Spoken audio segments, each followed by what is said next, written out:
This next part of the training will be looking at going through WCP4, which is the part of the EWCO form which is concerned about environmental checks. It follows a very similar pattern to WCP3 in the sense that it involves a desk search, and then the form follows a similar format, that you have a section that details what the form is asking. So in this case, habitats, historic environment, water and soils, open access, and landscape. It then has a section that asks you to fill in a check, so to confirm whether it's present, whether the habitat's present, etc. Identify the impacted compartment, so detailing either compartment number or if there's one compartment, possibly the part of the compartment that's impacted. Details of the feature, so what the identified feature is, whether that's a name of the feature, so if it's a priority habitat, you're naming that priority habitat. And then you're also, similar to WCP3, you're looking to detail the proposed mitigation. The other thing that this part of the form includes is an evidence section. So you must provide maps, screenshots of maps, and screenshots of or copies of consultation. So that leads nicely on to the pre-application stakeholder engagement. So there are two mandatory stakeholders to be engaged with during these environmental checks, and that is the local environmental record centre and the historic environmental record centre, both of which we require a data search from. So these are paid for by the applicant, and both those data searches and those responses from stakeholders are required. The additional stakeholder engagement we may require, depending on what features are present, could be Natural England, Historic England, Environment Agency, Protected Landscape, local utilities, local highway authorities, and possibly as neighbours, depending on where the site is situated. So as with WCP3, we will go through each part of the form, and using the Forestry Commission public map browser or list search and magic maps, we will go through each section of the form and detail how to find each various section. So the best way to search for priority habitat is using Magic. So Magic Map is publicly available. So what you'll do is you will zoom in to find your site, and you will go to the Habitats and Species section. Click on the drop down, you'll go to Habitats, and you will look to tick all of these drop downs. On all sites, these aren't all going to be relevant, so in some cases you can not tick all of them, but I would suggest going on all those drop downs just in case. But there is a quicker way to click on all. So once you've ticked that, you go right into the corner of the little drop down box, click on it, and then it should highlight all of them. It will take a few minutes to load, as it is quite a few layers of information that it is trying to load up. I would, however, suggest not ticking on the Living England habitat map, and in the other section, not ticking on the National Habitat Network, all habitats combined, as that's quite a lot of data to feed in, and often makes the map quite messy. So once those are ticked off, it should nicely load back into just having the important habitats loaded. There you go. And you can see from this that we've only got what looks like woodland habitats and possibly some wood pasture. The other section, the next section in the form that we'll be looking at, is priority species. You will go to the species drop down, and using the same method, you will click on the drop down. Once again, you can click through all of these drop downs, and I would heavily suggest clicking all of these, as most of the information in this is going to be relevant. Once again, using that corner click method should highlight all of them. As with habitats, this can be quite a lot of information, so it's worth using this little slide bar to make it more see-through. And that will suggest what priority species you may have nearby, but it will also suggest countryside stewardship targeting for certain species. So in this case, it looks like lapwing.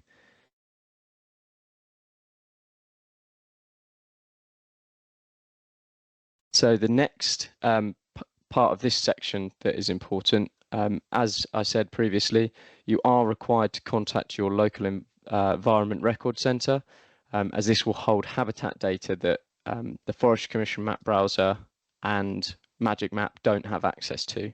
So it should be relatively easy to get hold of your local Environment Record Centre. Just typing it into your search engine should come up with it. They vary in terms of how you contact them. Some have data request forms, some have a simple email, but usually you're looking to apply for a data search within 500 meters of your chosen site. But your WO would be more than happy to help gain access to this information. In most cases, you will be looking to pay for that information as well. So the next part of the form is the historic environment data.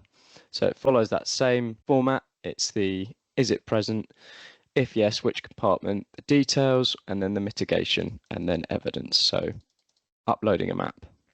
So the best way to get hold of this information is also using the Magic Maps. This is under the designations. So this little drop down here. So designations, land-based designations, historic statutory designations. So if we drop that down, scheduled monuments, World Heritage Sites, list buildings. These are the main statutory heritage and historic environment things we'll be looking out for, but it is always worth just checking for the registered battlefields, registered park and gardens, as they are both considerations in a woodland creation design project as well. As with the listed buildings and scheduled monuments, if they do fall on your site, you may need to contact Historic England, but it is worth speaking to your WO who can get in contact with their advisory team regarding historic landscape features. You will also be required to gain the historic environment data for this, for your woodland creation application. So the best way to do this would be to just type in your local historic environment record centre. But once again, it's always worth speaking to your WO if you're struggling to get hold of that organisation. And as with the Environment Record Centre data, it does come at a cost, and each individual organisation has a different way of presenting, processing and accessing that data. So some have forms, some have emails, some will give a response and some won't, depending on the area that your project sits in. But the next part of the application form, water and soils. So the first question that is asked is, have any public or private drinking water supplies been identified within the project proposal area or may have been affected by the project? In the form there is a hyperlink, so that should help finding that, but it's something that I would think the landowner would know, or the applicant would know if it was there. The next part of the form is to identify where groundwater are at poor quantitative status. So you can do this using the Forestry Commission map browser. So you go into targeting and scoring, go on the drop down and work your way down to finding W for W less than good quantitative status.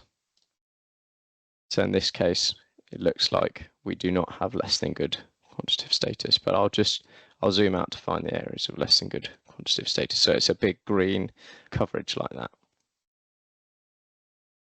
So the next part in the form is to identify if the proposal is in an area identified by the Environment Agency where acidification of surface water is an issue. So once again, we can do this in the Forestry Commission map browser. We can go onto that data, we can go back down to targeting and scoring in this drop down and scroll down until we find CS water quality, water quality, acidification. The next questions in the application form that we will be looking at is the proposal adjacent to a watercourse and or does it affect flood defence and structures or facilities? So this will be searched on the Forestry Commission map browser again. So what we'll be looking to do is to go into constraints under this data tab, go on the drop down, scroll all the way down to almost the bottom, and we will apply the flood defences and flood storage areas. So in this case, they are not present on this site. So even if you're ticking that not present box, you will still, it would still be worth taking a screenshot of this map and providing that with your application just to say there's a null result. The next question on water is to do with nitrate vulnerable zones or drinking water safeguard zones. So the best way to get hold of this information is through the hyperlink on the application form, and you will use the EA website, so the Environment Agency website, to check for drinking water safeguard zones and nitrate vulnerability zones. So this is an indicator of the quality of the water and the soils, or sort of the structure of the site and what we could be looking at facing with the tree planting. And the final question on water in the form is, have any water features been identified within or which may be affected by your proposal? You can do this through a site visit with some that may not turn up on various websites. You can search for water courses and water bodies that aren't identifiable by looking at aerial imagery or by checking various websites, but doing a site walkover with some photos of unrecorded water bodies and courses may be worth doing, especially with your WA present. So the next set of questions in the form are to do with soils. So the first question is your proposal on or near an area of peaty soils? So the best map to use for this is probably the Forestry Commission map browser. You can go into constraints, go on the drop down and go to the Natural England peat map. There's no peat on this site, but we will zoom out and discover areas of peat. So it's this sort of yellowy browny colour. So just near, far enough away, there is some peat, but none on this site. And as with all the other ones, provide a screenshot of this map. The next question on the form regards access. So this is common land, this is rights of way, and this is open public access. The best map to use for this would be the magic map. And so this would be under access at the top here. Go on the drop down and go for registered common land, countryside and rights of way act, and then the Countryside and Rights of Way Act 2000. So there are none on this site, but it's always worth providing a null result again. And it is also worth looking at OS maps to indicate where there may be some rights of way that aren't highlighted on this magic map. And once again, worth speaking to your woodland officer, as they may have some more information on the site and may be able to speak to the advisory team on areas that might be of interest. Next on the form is landscape. So this regards looking at the NCA, so the National Character Area. So the best way to look this up would be by using the magic map. Again, going on to landscape, going on to landscape classifications, and going on to National Character Area, and then using that to determine which National Character Area your site falls within. You can also find it by just looking it up on your web browser, but you can also speak to your local woodland officer and they will have more of an idea of which NCA your site falls in. And it does have some handy information boxes that you can click on and search through, which may help find the national character area that your site sits in. And then the final box on the form is to check for non-statutory local geological sites that may be affected by the proposal.